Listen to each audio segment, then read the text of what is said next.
Mardi 20 juin, W9 diffuse le documentaire inédit L'énigme Mylène Farmer qui revient sur la carrière de la chanteuse. Dans un extrait visionné par nos confrères de Télé Loisirs, Isabelle Nanty se confie notamment sur le charme et la popularité de la star lorsqu'elle se côtoyait au célèbre cours Florent. Aussi talentueuse que mystérieuse. Présente sur la scène musicale française depuis bientôt 40 ans, Mylène Farmer ne reste pas moins une artiste dont on ne sait finalement que peu de choses. Un mystère devenu une véritable marque de fabrique au fil des années et qui rend complètement accro ses fans, au point de les voir camper devant les salles de ses concerts pendant plusieurs semaines pour être sûr d'être aux premières loges. Si la chanteuse de 61 ans déchaîne autant les passions, si est-il aussi parce qu'elle a toujours tenu à mettre en avant sa sensualité, tant dans ses compositions que ses clips ou ses passages sur scène. La séduction est un charme. Une façon d'exercer un pouvoir sur l'autre, en ne montrant qu'une facette bien choisie de sa personnalité. Je suis beaucoup plus sensible au moment d'authenticité, concédait-elle pourtant dans les colonnes de Gala en mars dernier.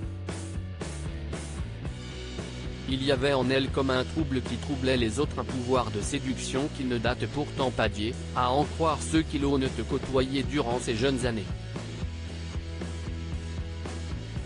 Si est notamment le cas d'Isabelle Nanty, qui s'est confiée sur leur aventure au cours Florent dans les années 80 dans le documentaire L'énigme Mylène Farmer, diffusé le 20 juin prochain sur W9 et dont Télé Loisirs a pu voir un extrait. Car si elle a fini par devenir chanteuse, celle qui est née au Québec se dirigeait à l'origine vers une carrière d'actrice, où elle comptait là aussi faire bon usage de son charme. C'était quelqu'un qui plaisait énormément. Les gens avaient envie d'être avec elle, de la côtoyer. Elle était pudique, assez mystérieuse, elle avait beaucoup de charme. J'ai essayé d'analyser ce qu'était ce charme-là.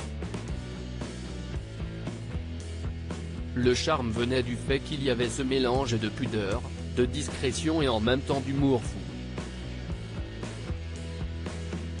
Il y avait comme un sourire toujours latent qui était irrésistible en fait. Il y avait en elle comme un trouble qui troublait les autres. Une intelligence, une sensibilité à fleur de peau, mais à fleur de rire aussi, se souvient l'interprète d'Itinéris dans Astérix et Obélix, Mission Cléopâtre. Tout le monde l'aimait bien mais elle ne la ramenait pas. Elle était un peu british, un peu dans la blague subreptice. Elle jouait extrêmement sincère, très naturelle, très sensible, conclut la comédienne. Ce qui explique en partie le succès de ses clips, parfois restés cultes comme celui de Libertine.